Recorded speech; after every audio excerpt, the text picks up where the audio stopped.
Okay, I'm here in the kitchen making the world's most perfect fried chicken.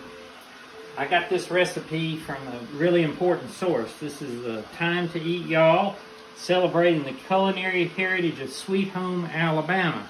And I believe what happened was in each of these situations, these recipes that were made or given by one of the representatives or senates in the Alabama State House. In particular, this is Lorene's Skillet Fried Chicken.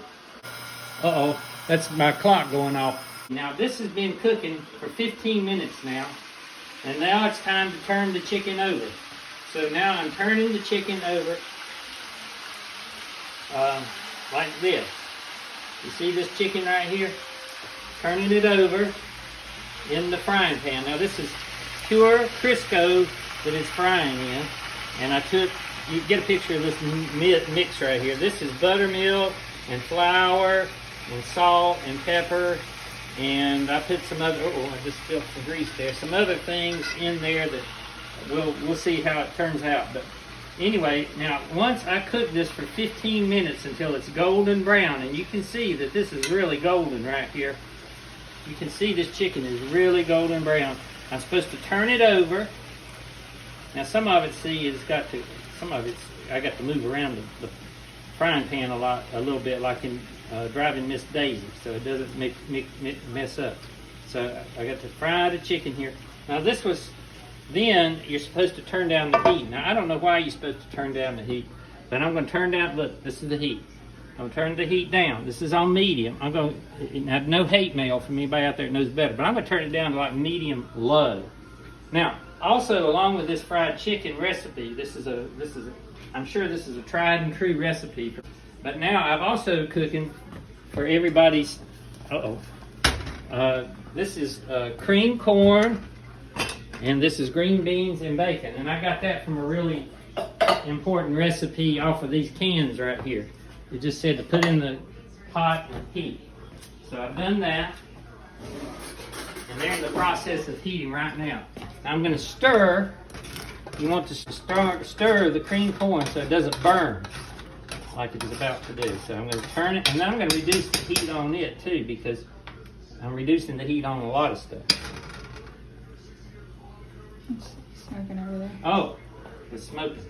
Well, I turned the heat down. I'm not so sure I need to turn that heat down. I'm going to turn that heat back up a little bit, because I think that it's not cooking as well as it should be. Because you're supposed to cover it an inch and a half on the frying pan, but I didn't have but one box of Crisco, and that doesn't cover an inch and a half. That's all I had in the house. This was here for something else. I don't know what it was here for. But then so now I think I really need to cook that a little bit on a little bit higher side. Not as high as it was, but just about as high as it was. Because then I guess I'll cook it another 15 minutes. Or maybe 10 or 12. The science of cooking is really more of an art than it is anything. You just have to kind of intuitively know when to stir the cream corn so it doesn't burn. That's really important. It said so on the can.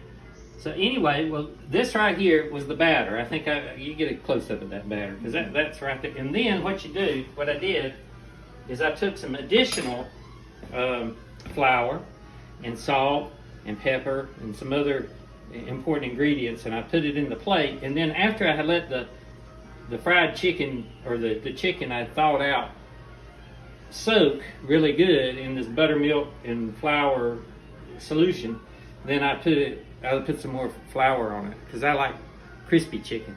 I figure that would make it more crispy. So that's right there. That's the remains of the plate of what I put in. It's really, you'll want to wash this plate really good, because chicken, you don't want to eat raw chicken because it has bad germs in it. So anyway, well, that right there, we're going to cut off right now and let this chicken continue to cook, because it's got about another 10 minutes according to the timer there, and then we're going to see just how well this chicken comes out from Alabama. We were watching the Brady Bunch, but it switched to a commercial there. All right, this is time for an update on the fried chicken. We're about 4 or 5 minutes into the frying process once we have turned it over and lowered the heat. Now, remember, I kind of set the heat up a little bit higher than I initially lowered it. But I wanted you to get a really good zoom in of this chicken as it's frying. It's really looking good. And this is what I thought I would do, is to kind of give this opportunity for people to see what fried chicken looks like in the frying pan, so to speak, because that's a really important aspect of cooking any fried chicken. You got to have a good frying pan. Now this frying pan is one of those skillets. It's one of those cast iron skillets, and you know, just don't practice this at home without adult supervision. But anyway, this before I get the chicken out, once I do that, I'm gonna put it on a plate. But I think it's important to do something along the line of, you know, putting where the grease.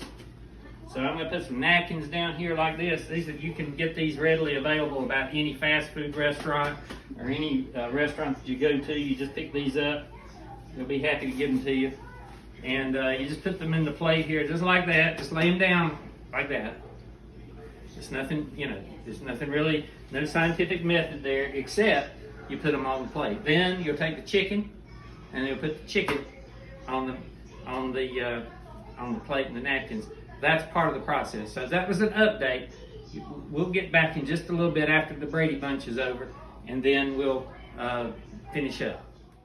Okay, I forgot the most important thing, and that is presentation. So here is the presentation of the food. This is your fried chicken, the creamed corn, and the green beans, all from a recipe that I got from that cookbook right here, and from those 2 cans. It's a very simple meal, and I hope everybody will enjoy it.